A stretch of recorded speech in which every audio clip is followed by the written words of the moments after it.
நீங்க ஒரு better investor ஆகணுமா? இப்போ இருக்கிற சிச்சுவேஷன்ல எப்படி உங்க முதலீட்டு பாதையை அமைச்சிக்கணும்னு தெரியணுமா? உங்களுடைய கேள்விகளை சரியான எக்ஸ்பர்ட்ட கேட்கணும்னு தோணுதா? அப்போ நாங்க நடத்துற M2W 3.0 இன்வெஸ்டர் கான்க்ளேவ்ல கலந்துக்கங்க. ஒரு நாள் முழுதும் முதலீடை பத்தி தான் பேச போறோம். நல்ல இன்வெஸ்ட்மெண்ட்ஸை பத்தி தான் பேச போறோம். கீழே கொடுத்திருக்கிற எண்ணுக்கு மெசேஜ் பண்ணுங்க. எங்க டீம் உங்களை கான்டாக்ட் பண்ணுவாங்க.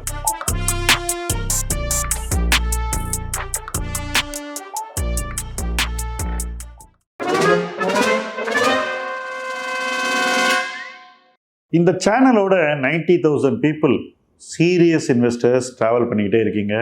எல்லா வீடியோவும் பார்க்குறீங்க. உங்களுக்கு எத்தனையோ கேள்விகள் வரும். இந்த கேள்விகளை கேட்கணும்னு தோணும். ஆனால் அதெல்லாம் கமெண்ட்டில் போய் கேட்க கூச்சமாக இருக்கலாம். பர்சனல் கொஸ்டின்ஸாக இருக்கலாம்.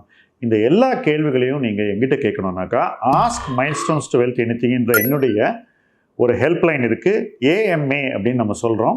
அந்த ஹெல்ப்லைனில் நீங்கள் இந்த கீழே இருக்கிற ஃபார்மை ஃபில்அப் பண்ணி ரெஜிஸ்டர் பண்ணிவிட்டு நேரடியாக எங்கிட்ட நீங்கள் பேசலாம், கேள்விகளை கேட்கலாம். எனக்கு தெரிந்தவரை முடிந்தவரை உங்களுக்கு பதில்களை சொல்கிறேன். ஸோ அந்த களத்திலே நம்ம தொடர்ந்து பயணிப்போம்.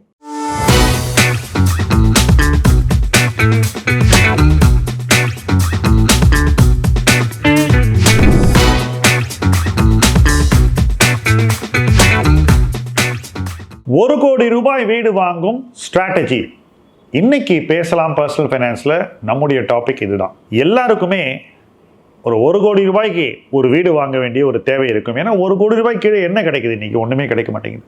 பட் 1 கோடி ரூபாய்க்கு ஒருத்தர் வீடு வாங்கணும்னா அவருடைய சம்பளம் குறைஞ்சபட்சம் எவ்வளவு இருக்கணும்? என்னை பொறுத்த வரைக்கும் மேல் ஏர்னிங் மெம்பருக்கு குறைஞ்சபட்சம் மாத வருமானம் 1 லட்சம் ரூபாயாவது இருக்க வேண்டும்.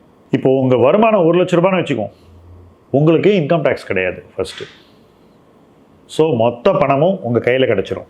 இப்போ இந்த 1 லட்ச ரூபாய்க்குள்ளே நீங்கள் எவ்வளவு EMI கட்ட போகிறீங்க அப்படிங்கிறதான் இதில் முக்கியமான பாயிண்ட். பட் அதுக்கு முன்னாடி 1 கோடி ரூபாய் வீட்டில் உங்கள் பணம் எவ்வளவு இருக்கணும் அப்படின்றதுக்கு வருவோம்.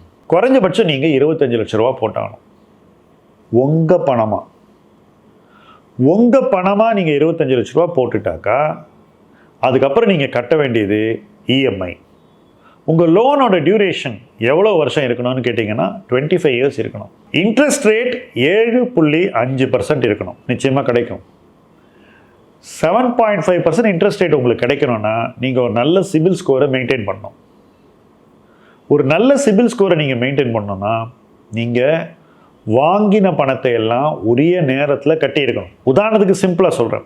ஒரு கிரெடிட் கார்டு வச்சுருக்கீங்க, அது ரெகுலராக யூஸ் பண்ணுறீங்க. ஆனால் ஒவ்வொரு மாதமும் டியூ டேட்டுக்கு முன்னாடி நீங்கள் பில்லை பே பண்ணிடுறீங்க. உங்களுடைய மாத க்ரோசரி பில்ஸ், அதாவது மாத தேவைகளுக்கு வாங்கக்கூடிய பொருட்களை இந்த கிரெடிட் கார்டில் வாங்கினீங்கன்னா அந்த ஒரு குறுகிய கால கிரெடிட் உங்களுக்கு கிடைக்குது. அதுக்கு மேலே நீங்கள் கடன் வாங்குவதில்லை, உரிய நேரத்தில் கட்டிடுறீங்க. இந்த ஒரு விஷயத்தை நீங்கள் பண்ணாலே உங்களுக்கு சிபில் ஸ்கோர் கிடைக்கும். அடுத்தபடியாக உங்களுடைய 2 வீலர் லோன் அல்லது வேறு ஏதாவது ஒன்று ஏற்கனவே வாங்கியிருந்தீங்கன்னா அந்த லோனெல்லாம் உரிய நேரத்தில் நீங்கள் கட்டியிருக்கணும். அடுத்தபடியாக உங்களுடைய எஜுகேஷன் லோன் இருந்துச்சுனாக்கா அதை நீங்கள் உரிய நேரத்தில் சரியாக கட்டி க்ளோஸ் பண்ணியிருக்கணும். இதெல்லாம் பண்ணாக்கா உங்கள் சிபில் ஸ்கோர் எங்கே இருக்கும்னு கேட்குறீங்களா? கிட்டத்தட்ட 800 கிட்ட இருக்குங்க. அது கீழே இருக்காது. 800 ±25 பேசிஸ் பாயிண்ட்ஸ் இருந்துச்சுனாக்கா நிச்சயமாக உங்களுக்கு 7.5% கடன் கிடைக்கக்கூடிய வாய்ப்புகள் இப்பொழுது இருக்குது. ஏன்னா இன்ட்ரெஸ்ட் ரேட் குறைஞ்சிருக்கு, இன்னும் குறைய போகுது. ஸோ 25 lakhs உங்கள் பணம், 75 lakhs ஹோம் லோன், 25 ஆண்டுகள் டியூரேஷன், 7.5% வட்டி, இதெல்லாம் இருந்தால் EMI எவ்வளவு?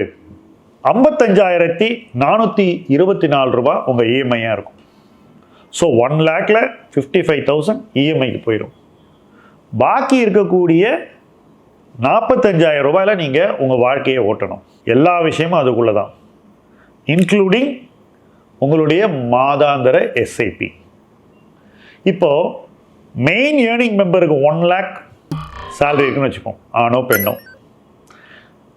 2 பேரை ஏர்ன் பண்ணாக்கா அப்போ அந்த குடும்பத்துக்கு இந்த சிச்சுவேஷன் சிம்பிளாக ஆகிடுது.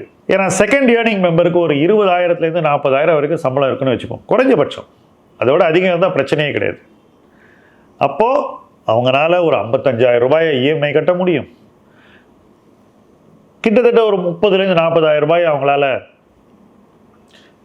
எஸ்ஐபியும் போட முடியும், குறைஞ்சபட்சமாக சொல்கிறேன். இதுக்கப்புறம் நல்லாவும் வாழ முடியும். இதற்கு மேலே அவங்களுக்கு பொருளாதார வளர்ச்சி வரும்போது, எப்பெல்லாம் அவங்களுடைய இன்க்ரிமெண்ட்ஸ் வருது, போனஸ் வருது, வேறு ஏதோ ஒரு ஈசாப் வருது, ஒரு வேலை மாறும்போது ஒரு சப்ஸ்டான்ஷியல் ஜம்ப் வருது, இப்படி எது வந்தாலும் அதிலிருந்து வரக்கூடிய உபரி வருமானத்தை அவங்க இந்த ஹோம் லோனை ரீபே பண்ணுறதுக்கு யூஸ் பண்ண முடியும். அப்போ என்ன ஆகும்னா 25 ஆண்டுகள் இருக்கக்கூடிய ஒரு ஹோம் லோனை அவங்க அதை விட கணிசமான குறைவான காலகட்டத்தில் கட்டி முடிச்சிடலாம். ஸோ ஒரு ஏர்னிங் மெம்பருக்காவது 1 லட்சம் ரூபாய் இன்கம் இருந்தாக்கா 1 கோடி ரூபாய் வீடை நிச்சயமாக வாங்க முடியும். ஆனால் அதற்கான அவங்களுடைய மார்ஜின் சொந்த பணமான 25 லட்சம் ரூபாய் இருக்க வேண்டும். இந்த 25 லட்சம் ரூபாய் இல்லாமல் நிறைய பேர் வீடு வாங்கணும்னு நினைக்கிறாங்க. எப்படின்னு கேட்குறீங்களா? அந்த 25 லட்சம் ரூபாயே வேறு வகையில் நிதியாக திரட்டி மொத்த 1 கோடி ரூபாய்க்கு வீடு வாங்க நினைக்கிறாங்க. இது முற்றிலும் தவறான ஒரு அணுகுமுறை. அதுவும் பர்சனல் லோன், கோல்டு லோன், அதன் மூலமாக அந்த 25 லட்ச ரூபாயை திரட்டிட்டு ஹோம் லோனோடு சேர்த்து கிட்டத்தட்ட மொத்த வீட்டு காஸ்ட்டையும் கடன் மூலமாக வாங்க நினைப்பது முற்றிலும் தவறானது. இதை நீங்கள் டெஃபினட்டாக தவிர்க்க வேண்டும். ஸோ இந்த 25 lakhs உங்களுடைய பணம்ங்கிறது நீங்கள் சேவ் பண்ணி நீங்கள் உருவாக்கி உங்கள் சொந்த பணமாக இருக்கணும். டபுள் லோன் வாங்கி ஒரு லோன் பணத்தை உங்களுடைய பிரின்சிபலாக போடுறதுங்கிறது என்னை பொறுத்த வரைக்கும் நிச்சயமாக தவறான அணுகுமுறை, தவிர்க்கப்பட வேண்டிய அணுகுமுறை. ஸோ 1 கோடி வீடு வாங்குவதற்கு 1 லட்சம் ரூபாய் மாத சம்பளம் இருந்தால் போதுமானது. 2 பேர் வேலை செஞ்சால் தைரியமாக அந்த முடிவு எடுக்கலாம். அது மட்டும் இல்லை,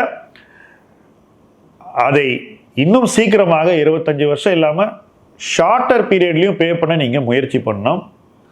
மேலும் ஒரு இஎம்ஐ கட்டுறதுனால ஒரு எஸ்ஐபி பண்ணுறதில்லை அப்படின்ற ஒரு நிலைமையை முற்றிலும் தவிர்த்து 2ஐயும் பேரலாக கொண்டு போகணும். அப்போ ஒரு பக்கம் வீடையும் வாங்கிடுறீங்க, இன்னொரு பக்கம் காம்பவுண்டிங்கும் உங்கள் லைஃப்பில் கொண்டு வந்துடுறீங்க.